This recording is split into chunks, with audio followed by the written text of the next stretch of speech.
Okay, so I finally finished Palworld. It took a bit, because I wanted to try everything that the game has to offer, so we are going to get into that. But first, I'm showing you my game. Okay, so here is my little base. These are all the little Pokemons I have around. I am still breeding stuff, because why not?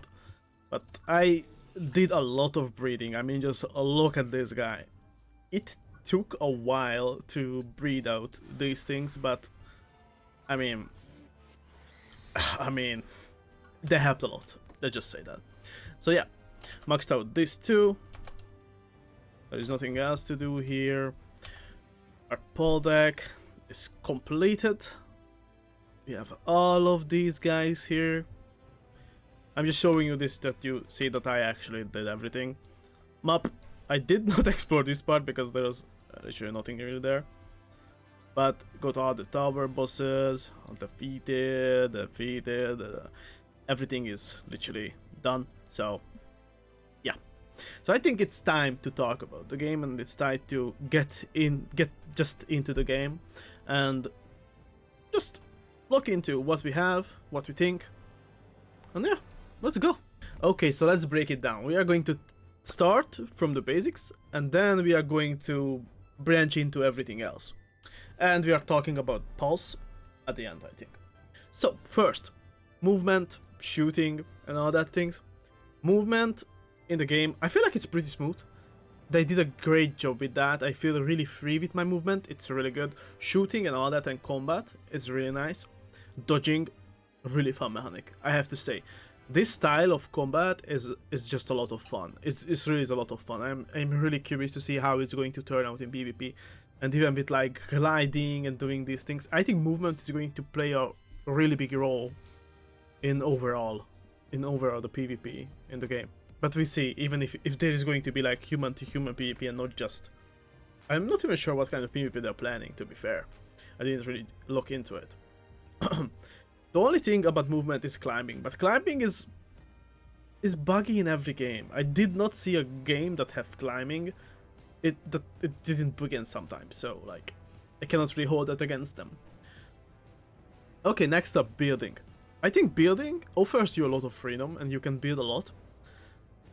And you can build many different things. Although there's not that many building like building parts that you can use. I would like to see like some half, like anything, you know, like half walls or like just more options, you know, just more options to make it like more unique and more whatever you want to call it. That would be nice. But overall, the building works nicely, I think. It works really well with the environment. And you can build at a lot of spaces. And the best part about it that, as you've seen from my base, you can like flat around huge areas with foundations. So resources and gathering. I feel like resource scarcity is a pretty good. I played it on normal. The only thing I had like changed in the normal gameplay was the egg timer, because the egg timer is just there to like artificially like extend the gameplay. But when you start to get into the breeding part, breeding out good Pokemons, if you're not like just depending on luck, it takes a long time. And if you want to make the, I mean, you see that I had really good pause. So you've seen that I have really damn good pause. But those took a lot of time. Even with 0 CD eggs, it took a lot of time to get them. And I only just made a select few to that degree. So yeah. But to be fair, it has like a charm to it that you cannot really make perfect Pokemons, and you just have to choose the best you have. I mean, I'm going to try it in the hardcore part of the game later. So yeah, overall, resources and resource scarcity is okay and good, I feel like. Gathering, it's fun, it's enjoyable, especially when you can use pals. Although I would like to see pals that had like weight on them, so you can like carry more stuff around. That would be a huge difference. Or maybe other stuff, like same nodes that you can put down that we have from like wood and stone. We could make like a different version of them with like coal and ore or something, and you can just only put them on ore nodes or where ore is. and then you can just gather ore infinitely with Pokemons. It might be slower, but it's like a constant like supply of these resources. That would be nice, so you don't have to like go out and do all that annoying shit. Or like the way I did it is I left my game open for the night and I threw out my dig toys and all that, and that's how I gathered almost all of my ore. I just left the game open overnight and it just gathered by itself, really, because the mining bases are not working if they're out of your render distance. So yeah, at least not really working. They might gather like a little resources, but it's far better just to leave your game open and be there and gather like that overnight or something. Okay, so the world design and all that, the world itself is really nice. I think you have a lot to explore. You have a lot of little things that you can find. It's really fun. It's actually really hard to put down because you always see something. You always see something in the distance that will like just make you keep going, just make you keep want to play more. It's like, I see a chest, oh my god, that last chest, okay, I just picked that chest up, I run to it, oh my god, there's a dungeon, let's do the dungeon, and then I run to the dungeon, oh wait, I didn't get that faster rep point yet, oh my god, I'm running to the faster rep point now, and then I see a Pokemon, or a Pal, or whatever these little creatures called, and then I run to the Pal, and then at the Pal, I was like, oh what is this NPC there? And you can literally go on like this for so many hours. It's crazy. The exploration and exploring the world was a lot of fun, and I feel like the mounts are not ruining it. The stamina on the flying mounts is a really good thing, because if I could just fly constantly all over the place, that would ruin the game for me. And I like that there is like a progression system in the mounts too, like with breeding and all that. You can like make such a good mounts at the end. Like, I only using my Ragnarok, but I wanna like breed out my Shadowbeak, or I'm finally getting Jet Dragons. I definitely wanna try that too, because apparently that's the fastest one. So I wanna try those as well. But overall, I feel like mounts and exploration and the world design is really good. It's really engaging. It does not feel empty. There's always something to get. There's always something to fight.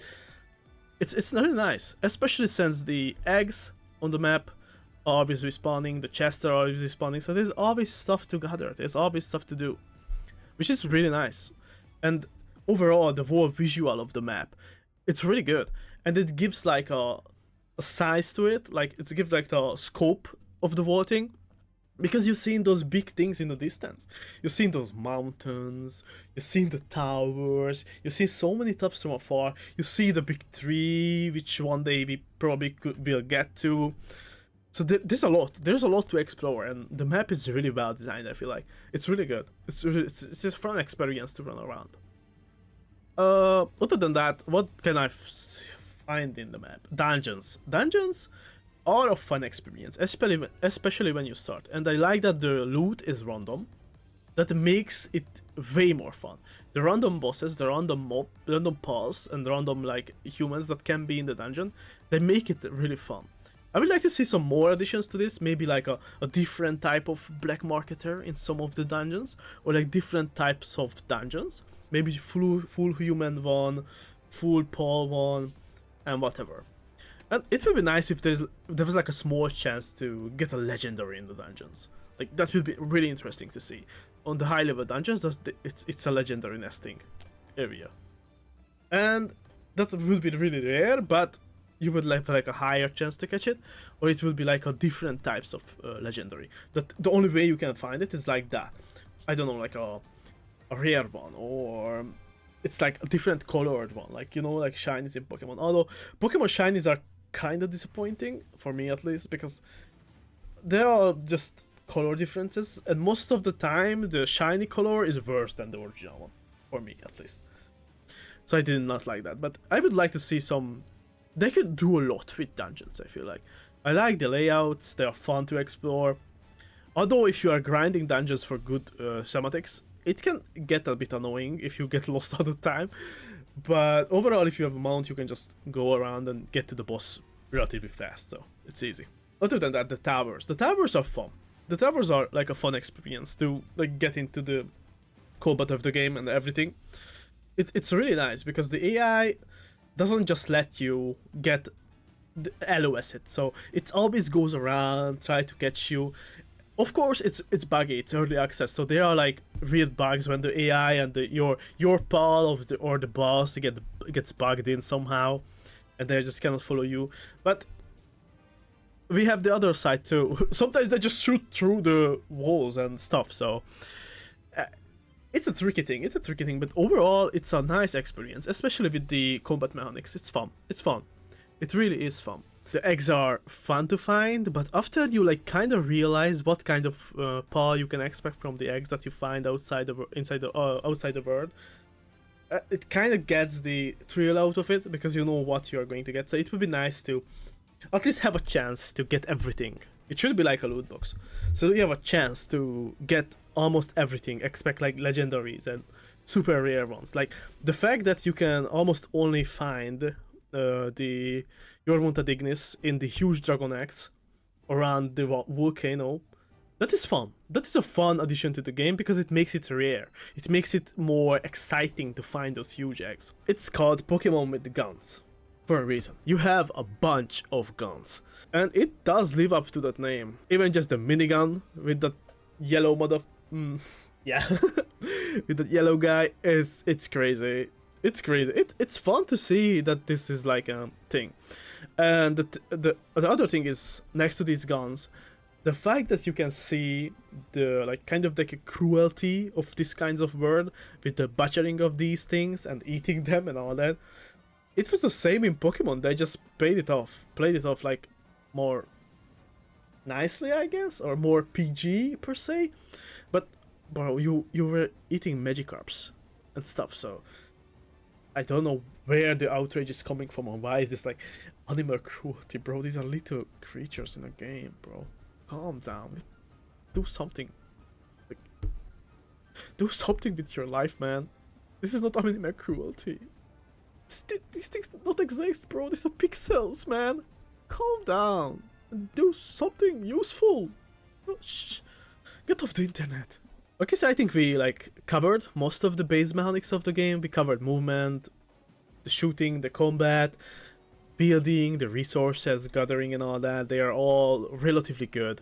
The movement and dodging and all that is amazing, I think. There's some bugs here and there, but overall I think it's a good base. It's a strong base, let's say. And this is a base that they can build on. And it's just early access, so hopefully we are going to see like an improvement in every way. Even just like parts of these things like cooking and all that. We already have so many recipes and so many stuff that we can do with like cooking and like farming and all that. So yeah, there's a lot to the game already. There's a lot to do. But the most important part of the game, I mean, it's called Palworld for a reason, so let's talk about pals. You know, let's get into it. So I get this out of the way. The AIs, like, I don't know if it's like consider this as AI. The pals, like how it determines where to move or how to move, like the pathfinding of the pals in general. It definitely needs some improvement, and I know it's really hard because it's like some mesh and I don't know the words for this, you know, but I know it's a difficult thing for them to make it work.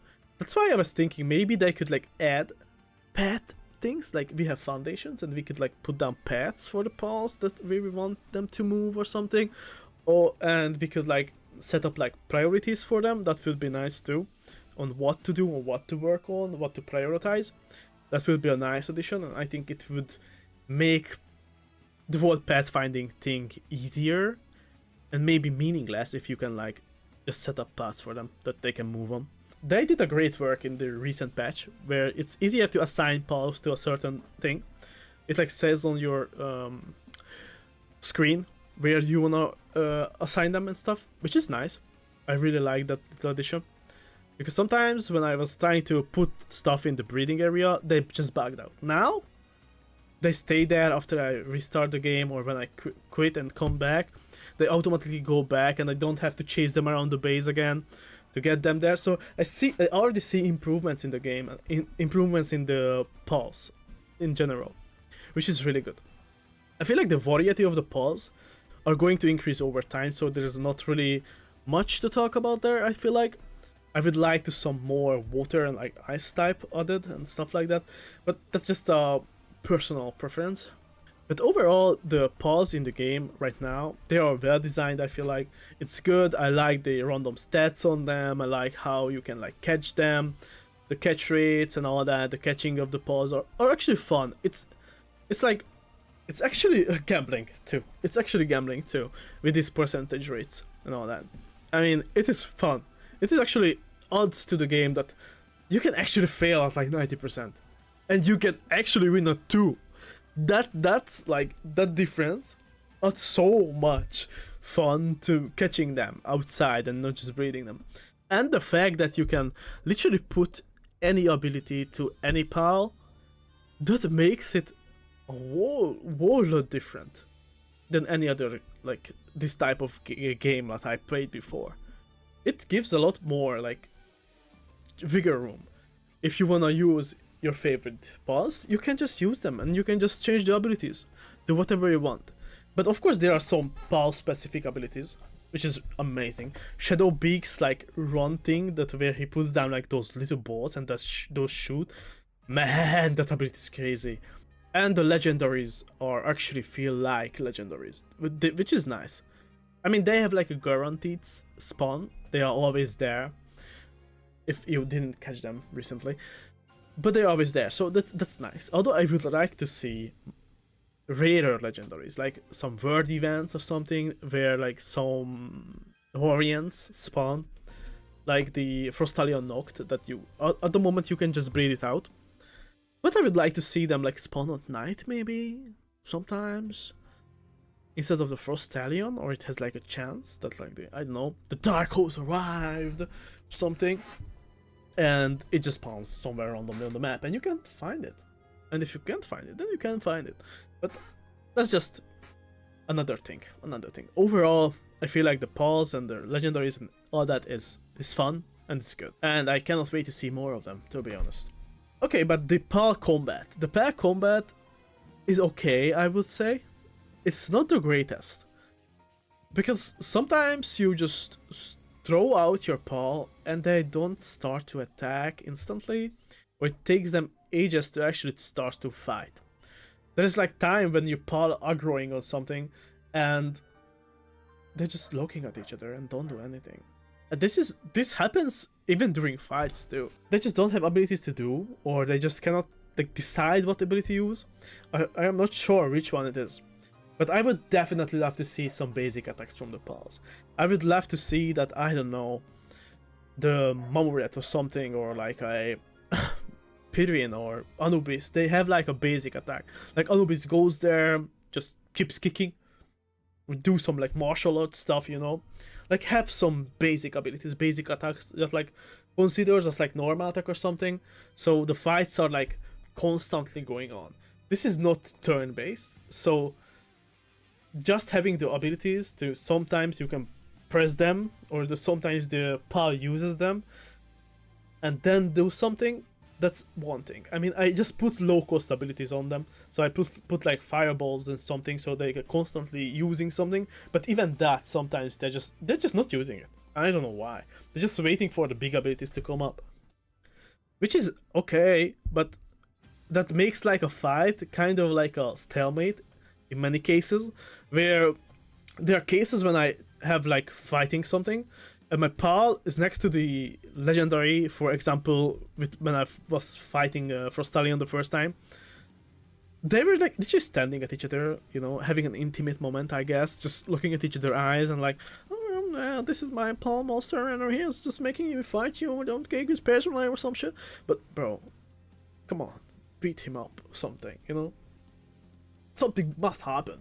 They cannot just stand around and do nothing until the fireball is up, and they're like, and then they are like, you know, oh, what? My CD is up. Time to die, motherfucker. So it's why? Just give them basic attacks or something, so the fights between pals are more fluid, and that would be nice. That would differentiate like many pals from each other too, if they have like a unique basic attack or something. Like they just go and hit each other, like, you know. Something. They should add something to this. So yeah, that's really it. I think I broken down everything. I did not try hardcore yet. I did not try multiplayer yet. Yet playing it with people, I mean, it could be fun, but annoying at the same time. If I have to wait, I don't know how many hours to catch something because someone just catched it, I'm going to be there for ages if I do that. So it already takes a long time to get like the perfect pulse, and I like to min-max the stats as you've seen. So yeah, I am not about that. I'm not about that. Hardcore seems fun, although that damage modifier in hardcore at 5 times, it seems tough. Right now, on normal, I got one tapped by Frost Alien. On the normal damage amount, I got one tapped. I mean, it was like through a thing too, so it was kind of buggy in a way, but you already get one tapped. There's already a chance for you to get one tapped. If this damage amount is like more, ay, that's crazy. That's freaking crazy. I cannot wait to try it, but we'll see. We'll see. We have many systems that are really important for a game, be it combat, building, all that. The survival elements, they are working. There's of course room for improvements. With everything there is room for improvements. But overall, it works. It just works. And they melded together so many different games and so many different genres in one. But they are doing it very seamlessly, and it's very smoothly like matching with each other, and like it just came together so nicely. And it's actually surprising for me that they managed to do this, and they managed to like make a sandbox Pokemon-ish game that is actually sandbox, and you can do whatever you want. And you have the survival elements and everything. From what I've seen, the roadmap looks really promising as well. So I feel like there's like a kind of bright future ahead of this game. I don't think this game is just going to vanish. I don't think this game is going to go down in numbers significantly. There's definitely going to be some drop. And we are just, it's a normal game cycle. We are going to see people coming back all the time when there's new content, if they finish the current content. It's a damn good game, and it's fun. I hope they work on the story stuff. I still haven't read the story parts, so I just get into it and read them. We'll see, but I like that they are not forcing the story on you. I mean, this is not a story game per se. So I like that it's just not forced on you, and you can just, it's there, and you can read it, and you can read about the world. That's nice. I hope they add more, and hope we have like a deep and good story. So like, it would make the game more engaging, and it would make like maybe certain paths, we get like some stories about some paths or something, or like the towers or anything. And like, I would like to see these like factions that are in the game, you know, because like the towers are represent certain factions in the Palworld universe, if you didn't know that. And I would like if we can like get assimilated with them, or like, you know, like some reputation farming maybe. That would be interesting to see. So I hope there's a lot of things that they can add, and I'm definitely going to talk about that in a separate video because I have so many ideas. It's crazy. I would love to see this game to go over that almost 20 million sales that they had. I think they're already over it, to be honest, since they posted the 90 million one. I did forget to talk about that. The performance of the game. I am playing this game on a PC so old. Bro, this PC is old. Like, I have a 960 video card, bro. A 960. I am using DDR3. 4 Gen E5. You know? It's an old config. A really old one. A good one, but an old one. It's still going okay, which is surprising. I guess I taking care of it very well, so that's why it's still running. But I still have relatively decent FPS in the game if I don't put out too many pulls. If I put out I don't know how many pulls on all of my bases, then I can say bye-bye to my FPS, that's for sure. But overall, it runs really nicely. It's so well optimized. And it looks great. So I think that's a huge, like, it makes it more easily accessible for people, since it does not have like a really high system requirement. I mean, you can just see this. I just told you what kind of PC I'm playing on. And I only have like 16 GB RAMs. And it still runs smoothly. sorry if I like spoiled something. I hope not. I didn't really talk about specifics really. Just overall my experiences with the game, since I put so many hours in it, and I still like to play it. So it's like it's not over. That's the craziest part. It's not over. I'm still going to play it. 100% at the normal version. Now I wanna play the hardcore. I still wanna play my normal one. I wanna breed out different Pokemons. I tried different balls. Sorry, I always call them that for some reason. Why? It's a really good experience. Thank you all for watching. Hope you enjoyed. Hope you have fun. Leave a like, leave a comment, and don't forget to subscribe for more. Bye bye. See you in the next one.